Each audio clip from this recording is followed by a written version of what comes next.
नहीं है, किसी भी गति का बंध हुआ है और हमारे सत्ता में वो परमाणु पड़े हैं।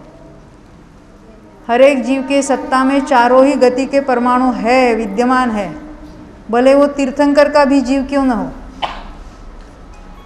तो क्या होगा, अभी हमारी मनुष्य गति चल रही, मनुष्य गति का उदय चल रहा है, और जो अन्य गति के परमाणु है उनकी स्थिति पूरी होने को आई, तो क्या होता है, उदय के समय में वो मनुष्य गति रूप से टर्न होकर उदय में आती है, संक्रमित होकर। एक समय इसको कहते हैं थिवुक्क संक्रमण।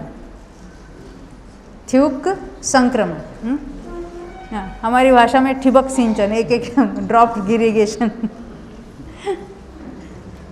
सुना है कि नहीं सुना?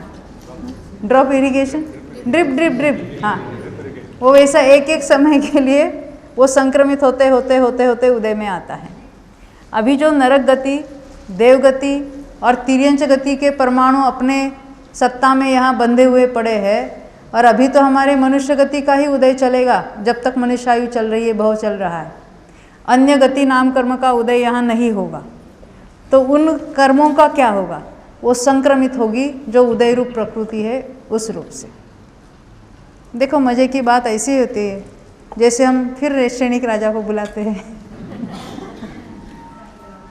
जब मिथ्या दृष्टि थे, जब उन्होंने मुनि पर उपसर्ग किया तो नरकायु तो बांधी, उस समय नरक गति भी बांधी उन्होंने।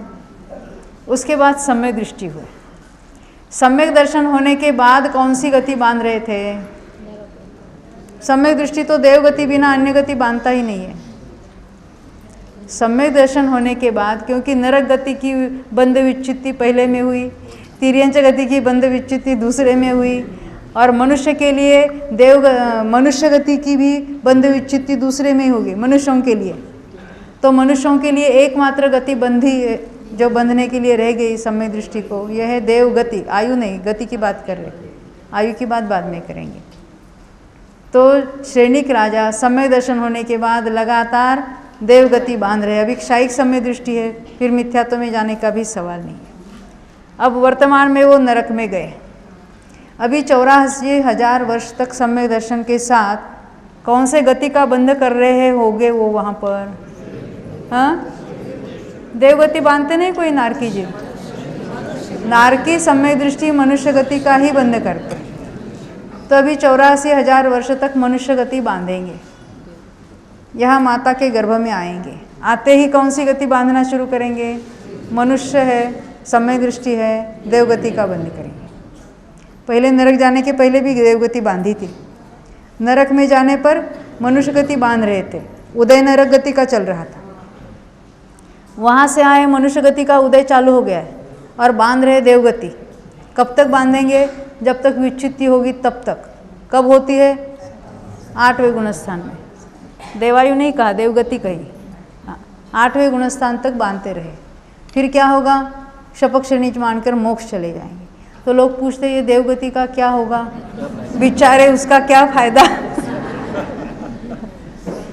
यानी हम फायदा तभी समझते हैं जब उसको भोगने के लिए और एक देव का भोग करते तो फायदा हो जाता है।